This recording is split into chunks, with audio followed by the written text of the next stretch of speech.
Hello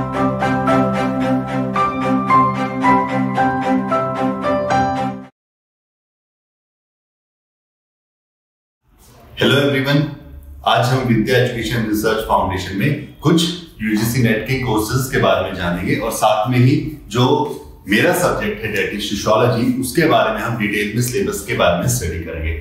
विद्या education research foundation में हम सारे सब्जेक्ट जितने भी आपके यूजीसी द्वारा कराए जाते हैं सभी के बारे में हम कोचिंग प्रोवाइड करते हैं आपको। साथ में यूजीसी CSIR नेट की भी हम कोचिंग प्रोवाइड करते हैं। तो हमारा ये जो इंस्टीट्यूट है ये आपको near by metro station Janakpuri west के नियर बाय आपको मिल जाएगा और सारी की सारी फैकल्टी जो हमारे यहाँ पे सारी experience faculty UGC net JRF cleared faculty वो भी हम आपको दिखाएंगे। अब बात करी जाए सोशियोलॉजी की, जो कि मेरा सब्जेक्ट है। सोशियोलॉजी में इस बार जो कल ही रिजल्ट आया है आपका, उसमें कट ऑफ बहुत हाई गई है, यानी पेपर डिफिकल्ट बनाया गया है और वैकेंसी भी कम है। तो अगर देखा जाए कि असिस्टेंट प्रोफेसर की वैकेंसी जो इस बार आई थी, हम देखते हैं यहाँ पे आप देख सकते हैं असिस्टेंट प्रोफेसर की, ठीक है, असिस्टेंट प्रोफेसर की इस बार जो सोशियोलॉजी की अनरिजर्व में कट ऑफ गई है वो 202 गई है, ठीक है, बहुत हाई कट ऑफ गई है देखा जाए तो। और जो नंबर ऑफ वैकेंसीज निकली थी, जिन लोगों को सिलेक्ट किया गया वो 689 लोग हैं। साथ में ही ये वाला जो सेक्शन है ये आपका JRF वाला सेक्शन है जिसकी कट ऑफ बहुत ज्यादा हाई गई है। आउट ऑफ 300 देखा जाए तो कितनी गई है, 230 गई है और नंबर ऑफ वैकेंसी 74। और अगर कैटेगरी वाइज जाए ओबीसी की तो वो भी कैटेगरी वाइज भी बहुत हाई गई है 184 और जो JRF की है वो है 214। तो टाइम टू टाइम हम देखेंगे कट ऑफ धीरे धीरे इंक्रीज कर रही है। मैं भी काफी टाइम से पेपर दे रहा हूँ, वो पेपर इसलिए देता हूँ ताकि हर बारी का जो डेली का हर बारी जो 6 महीने में टाइम चेंज होता है उस पैटर्न के बारे में हमें पता लगा है। इसीलिए यहाँ के जो विद्या एजुकेशन रिसर्च फाउंडेशन के जितने भी टीचर्स हैं वो भी साथ के साथ आपके साथ ही एग्जाम देते रहते हैं ताकि वो पैटर्न उन्हें पता लगा रहे, ठीक है। तो आपके सारे टीचर्स यहाँ पे जितने भी सभी न्यू कोर्सेज और न्यू पैटर्न से अपडेटेड रहते हैं, ठीक है। तो देखते रहिए कट ऑफ कितनी हाई जा रही है, ऑलमोस्ट बहुत डिफरेंस है। 2 साल पहले जब कट ऑफ गई थी तो JRF की कट ऑफ अराउंड 180 गई, ठीक है, 2020। अब देखो इतनी तो सिर्फ उससे ज्यादा हाई तो आपकी सिर्फ असिस्टेंट प्रोफेसर की कट ऑफ जा रही है, तो यानी आपको बहुत ज्यादा मेहनत करनी पड़ेगी। क्लियर? तो अब हम आगे देखते हैं नेक्स्ट। तो ये मेरे बारे में, मेरा नाम राकेश वर्मा है और मैंने अपनी मास्टर्स जो है पंजाब यूनिवर्सिटी चंडीगढ़ से करी है, ठीक है, वो भी 2017-19 में करी। 3 बार मैंने नेट दिया है और तीनों बार फर्स्ट 3 अटेम्प्ट्स में मेरा क्लियर है। इस बार मैंने दोबारा दे दिया था। लेटेस्ट वाला जो रिजल्ट आया है, आपको जो नॉर्मली कई जगह आपने देखा होगा इंस्टीट्यूट में बोल देता है कि हाँ भी हमारा क्लियर है ना। हम यहाँ पे विद प्रूफ दिखा रहे हैं कि ये इस बार वाला रिजल्ट जो कल ही आया है उसमें ये रहा रोल नंबर, आप जाके तो चेक कर सकते हैं, ये सारी डिटेल्स और यहाँ पे 192 मार्क्स मैंने स्कोर करे हैं, ठीक है। तो ऐसा नहीं है कि आपके यहाँ पे जो टीचर्स पढ़ा रहे हैं, ठीक है, उनके खुद के इतने कम मार्क्स आ रहे हैं, बहुत अच्छे नंबर से ये अपना क्लियर हुआ है, ठीक है। आप भी अगर तैयारी करोगे ऐसे फैकल्टीज का टीचर्स का जिनका खुद का एग्जाम क्लियर हो रहा है तो ही आपका एग्जाम क्लियर होगा। अगर आप ऑनलाइन यूट्यूब वगैरह पे चले जाते हैं, यहाँ पे ऐसे लोग बैठे हैं जिनका खुद का क्लियर नहीं है लेकिन वो 500, 1000, 2000 रुपए में पढ़ा रहे हैं, तो उससे आपका कभी रिजल्ट निकलेगा ही, ठीक है। तो आपके जितने भी टीचर्स हैं, हमारे यहाँ पे जितने भी अवेलेबल है, सभी का जो है एग्जाम क्लियर। और बाकी के दो जो अगर देखना चाहेंगे उन्हें भी मैं प्रोवाइड करा दूंगा, बाकी 2 के रिजल्ट भी प्रोवाइड करा दूंगा, ठीक है। चलो अब आगे चलते हैं। सोशियोलॉजी में हम देखते हैं जो यूजीसी का सिलेबस है काफी अच्छा सिलेबस है, लेकिन इसमें एक छोटी सी प्रॉब्लम है, वो है कि यहाँ पे जो सिलेबस में नंबर ऑफ थिंकर्स दे रखे हैं बहुत ही लिमिटेड दे रखे हैं, ठीक है, 15-20 ही थिंकर दे रखे हैं। लेकिन एक्चुअली में जब एग्जाम होता है तो एग्जाम में 40-50 थिंकर्स पूछे जाते हैं अलग अलग, तो वो नॉलेज कहाँ से आएगी? जितने भी आपके कई छोटे मोटे इंस्टीट्यूट होंगे वो ये 10-15 थिंकर्स करा के बोल देते हैं आपका सिलेबस कंप्लीट है। हमारे यहाँ पे नहीं होता क्योंकि हमें पैटर्न का पता है, हमें एग्जाम्स में किन किन थिंकर्स आ रहे हैं उसके बारे में पता है, इसीलिए हमारे एग्जाम यहाँ पे जितने भी स्टूडेंट्स हैं सभी स्टूडेंट्स के एग्जाम्स क्लियर होते हैं, ठीक है। लेकिन अब हम सोशियोलॉजी का सिलेबस डिस्कस करते हैं, कौन कौन से थिंकर्स पूछे जाएंगे या हम क्या क्या चीजें पढ़ाएंगे। जो यूजीसी के हिसाब से वो बता रहा हूँ, लेकिन जब आप इंस्टीट्यूट आएंगे तो हम इंस्टीट्यूट में और भी ज्यादा थिंकर्स पढ़ेंगे, और भी चीजें डिटेल में पढ़ेंगे, उनकी बुक्स के बारे में पढ़ेंगे, उनकी थ्योरीज के बारे में पढ़ेंगे, जो कि जो यूजीसी के सिलेबस है उससे भी एक्स्ट्रा चीजें हम पढ़ेंगे, तभी पेपर निकलता है। नॉर्मल चीजें तो सभी पढ़ते हैं, ठीक है। आपका पेपर कैसे निकलता है, जब आप कुछ एक्स्ट्रा एफर्ट करते हो। तो यहाँ पे हम Emmanuel Durkheim, Max Weber, Karl Marx के बारे में पढ़ेंगे। Clear? Okay, Max Weber, Karl Marx, Emmanuel Durkheim. Karl Marx की जो थ्योरी है आपकी historical materialism, mode of production, alienation, इनके बारे में हम और चीजें डिटेल में पढ़ेंगे। मैक्स वेबर का सोशल एक्शन हो गया, ब्यूरोक्रेसी हो गया, अथॉरिटी हो गया, इन चीजों के बारे में पढ़ेंगे। फिर हम दुर्कहाइम में पढ़ेंगे डिवीजन ऑफ लेबर हो गया, इसने सुसाइड की थ्योरी दी थी, सोशल बैंक की थ्योरी दी थी। ये सारी डिटेल्स हम इस पहले टॉपिक में देखेंगे। सेकंड टॉपिक में आता है स्ट्रक्चरल एंड फंक्शनलिज्म, कैसे सोसाइटी जो है एक तरह से जुड़ी हुई है, किस तरीके से अगर एक फंक्शन में दिक्कत आता है तो सारे फंक्शंस में दिक्कत आ जाती है। तो उसमें कौन कौन से थिंकर है, Bronislaw, Malinowski, AD Radcliffe Brown, Talcott Parson के बारे में देखेंगे, रॉबर्ट के मर्टन के बारे में देखेंगे, लेविस स्ट्रॉस के बारे में देखेंगे। पार्सन ने जो फेमस चीज दी थी वो सोशल एक्शन दिया था, सोशल सिस्टम के बारे में बताया था कि किस तरीके से हम एक सिस्टम में रहते हैं, एक सिस्टम में दिक्कत आती है तो बाकी सिस्टम्स में भी दिक्कत आएगी। मर्टन की फेमस थ्योरी थी latent and manifest function, middle range theory. Latent and manifest function में क्या था कि आपने कोई काम किया, उस काम का एक और इम्पैक्ट भी होगा जो आपने स्टडी नहीं किया होगा, वो इम्पैक्ट क्या होगा वो हम लेटेंट एंड मैनिफेस्ट फंक्शन में देखेंगे।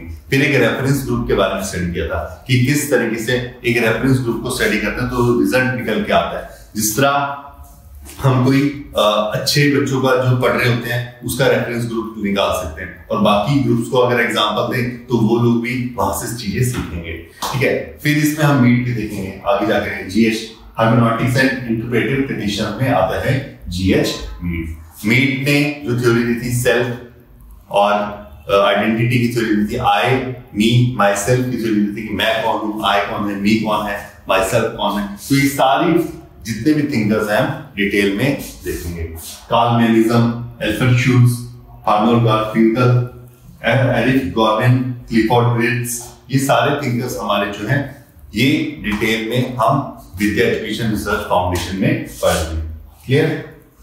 फिर नेक्स्ट जो हमारी इसमें इंडियन थिंकर्स भी हैं, इसमें गांधी जी के बारे में पढ़ेंगे, अंबेडकर जी के बारे में पढ़ेंगे जिन्होंने मेहर कम्युनिटी से थे, लोअर कास्ट कम्युनिटी के थे, उनकी लाइफ कैसी थी वो देखेंगे।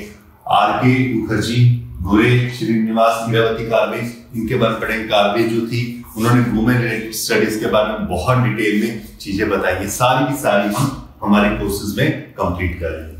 फिर रिसर्च एंड मेथड में हम देखेंगे कि किस तरीके से हम रिसर्च करते हैं, किस तरीके से हम हाइपोथेसिस बनाते हैं, फिर हम एक कंक्लूजन निकालते हैं, फिर वो एक थ्योरी बनती है और फिर उस थ्योरी को रीचेक दोबारा किया जाता है, रिलायबल और वैलिडिटी के लिए हम चेक करेंगे चीजें। तो सारी चीजें हम अपने कोर्सेज में देखेंगे, ठीक है। फिर हम देखेंगे क्वालिटेटिव और क्वांटिटेटिव मेथड क्या होता है। क्वांटिटी क्या होती है, किसी चीज को मेजर करना कि कितने ग्राम है, कितने किलो है, कितनी इसकी लंबाई, इस तरीके से। और क्वालिटेटिव में हम क्वालिटी नापेंगे, ठीक है। क्वालिटी कैसे नाप सकते हैं, आप इंटरव्यू के थ्रू क्वालिटी चेक कर सकते हैं। क्वांटिटी कैसे कर सकते हैं कि 500 लोगों का आपने क्वेश्चनर भेज दिया, वो अपना फिल करके भेज रहे हैं, इस तरीके से। फिर अलग अलग टेक्निक्स के बारे में पढ़ेंगे, सैंपलिंग क्या होती है, स्टैटिस्टिकल एनालिसिस क्या होता है, ठीक है, इंटरप्रिटेशन ऑफ डाटा क्या होता है। क्लियर? अब थर्ड यूनिट में हम देखेंगे बेसिक कॉन्सेप्ट्स एंड इंस्टीट्यूशन। इसमें सोशियोलॉजी के कुछ कॉन्सेप्ट्स के बारे में हम स्टडी करेंगे। कल्चर क्या होता है, नेटवर्क क्या होता है, आइडेंटिटी क्या है, कम्युनिटी क्या है, डायस्पोरा क्या है। डायस्पोरा आपके सर इंडियन डायस्पोरा, इंडिया के लोग हैं, वो विदेशों में भी हैं, है ना, अमेरिका में भी है, चाइना में भी है, रशिया में भी है, यूरोप में भी है। किस तरीके से भारतीय कम्युनिटी जो है वो काम करती है, डायस्पोरा हम देखेंगे। सोशल इंस्टीट्यूशन के बारे में पढ़ेंगे, मैरिज, इकोनॉमी, पॉलिटिक्स, रिलीजन किस तरीके से काम करती है। भारत में मैरिज जो है पॉलीगैमी है, मोनोगैमी है, कि एक इंसान की एक पत्नी है, एक इंसान की 4 पत्नी है, किस तरीके से काम करता है, ठीक है। फिर हम इसमें और भी चीजें देखेंगे मैरिज एंड फैमिली में, कि कई जगह ऐसा होता है नॉर्मली जो चलता है कि लड़की शादी करने के बाद लड़की के घर आती है, कई जगह ऐसा भी होता है कि लड़का शादी करने के बाद लड़की के घर जाए, वो भी हम marriage and institution and family के देखेंगे। सोशल सर्टिफिकेशन में देखेंगे, कास्ट के बारे में स्टडी करेंगे, जेंडर, रेस, ट्राइब, एथनिसिटी के बारे में स्टडी करेंगे। फिर सोशल चेंज एंड प्रोसेस के बाद में हम स्टडी करेंगे सोशल मोबिलिटी क्या है, किस तरीके से लोग एक कास्ट से लोअर कास्ट से हायर कास्ट में जंप करने के लिए किस तरीके से धर्म का इस्तेमाल किया। ठीक है, इस तरह आपके एग्जांपल ले लो, यादव पहले लो कम्युनिटी के होते थे, बाद में उन्होंने अपने आप को रेस करने के लिए अपने आप को जो है कृष्ण वंशी बोला, ठीक है, कृष्ण के वंश हैं, तो उनका सोशल स्टेटस अपने आप ऊपर उठा।